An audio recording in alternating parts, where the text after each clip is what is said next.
మనకి రీసెంట్గా సుప్రీంకోర్టు వీధి కుక్కలకు సంబంధించి ఒక ఆర్డర్ పాస్ చేసింది, గుర్తుంది కదా? ఏమని?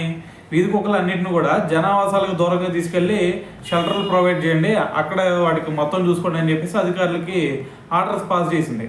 అయితే ఇప్పుడు వచ్చేసరికి మరి దాంట్లో కొంచెం సవరించడం జరిగింది అనమాట. ఎందుకంటే మరి ఎప్పుడైతే ఈ ఆర్డర్స్ పాస్ చేసిందో వెంటనే డాగ్ లవర్స్ అందరూ కూడా బయటకు వచ్చేసి నిరసనలు చేశారు కదా. సో ఈ విధంగా చేయడం కరెక్ట్ కాదు అని చెప్పేసి దాదాపు 3.5 లక్షల మంది ఏమో యాంటీగా దీనికి రియాక్ట్ అయ్యారు. అందుకని చెప్పేసి ఇప్పుడు సుప్రీంకోర్టు దీన్ని సవరించడం జరిగింది. సవరించి ఏం చేసిందంటే వేటికైతే మరి ర్యాబీస్ లక్షణాలు ఉన్నాయో వాటిని, దాంతోపాటు మరి కరిసే లక్షణాలు కొన్నిటికి ఉంటాయి కదా, అరవటం కరవటం, సో వీటిని ఈ 2 లక్షణాలు వేటికైతే ఉన్నాయో వాటన్నిటిని కూడా అక్కడే జనావాసాలకు దూరంగా పెట్టేసి మిగతా కుక్కల్ని యాడ్ నుంచి తీసుకొచ్చారో అక్కడ వదిలేసేయండి అని చెప్పేసి ఒక ఆర్డర్ పాస్ చేయడం జరిగిందనమాట.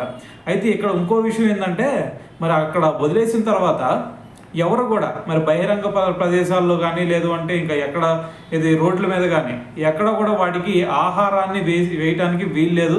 ఒకవేళ కనుక ఎవరైనా సరే కుక్కలు అరే పాపంలో కుక్కలు అని చెప్పేసి మీరు ఎక్కడ పడితే అక్కడ కనుక ఆహార పదార్థాలు వాటికి వేసారంటే చట్టరీత్యా నేరం ఇది. సో కాబట్టి మీ మీద స్ట్రిక్ట్ యాక్షన్ తీసుకోవాల్సి ఉంటుంది అని చెప్పేసి కోర్టు కూడా ఒక ఆర్డర్ పాస్ చేయడం జరిగిందనమాట.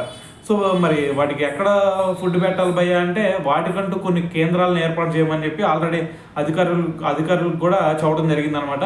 సో మరి ఆ కేంద్రాల్లో మాత్రమే వాటికి ఫుడ్ అయితే ప్రొవైడ్ చేయడం జరిగింది. సో మిగతా ఏ ప్లేసుల్లో కూడా వాటికి ఫుడ్ ప్రొవైడ్ చేయకూడదని చెప్పేసి చెప్పడం జరిగిందనమాట.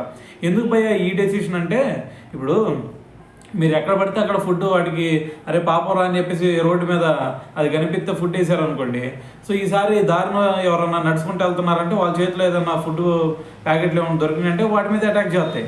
అందుకని చెప్పేసి ఇటువంటి ఇన్సిడెంట్లను అరికట్టాలనే ఉద్దేశంతో మరి వాటికంటూ కొత్తగా కొన్ని షెల్టర్లు ప్రొవైడ్ చేసి కొన్ని కేంద్రాలు ప్రొవైడ్ చేసి అక్కడ మాత్రమే వాటికి ఫుడ్ ప్రొవైడ్ చేసే విధంగా మరి డెసిషన్ అయితే ఇప్పుడు సుప్రీంకోర్టు తీసుకోవడం జరిగిందనమాట.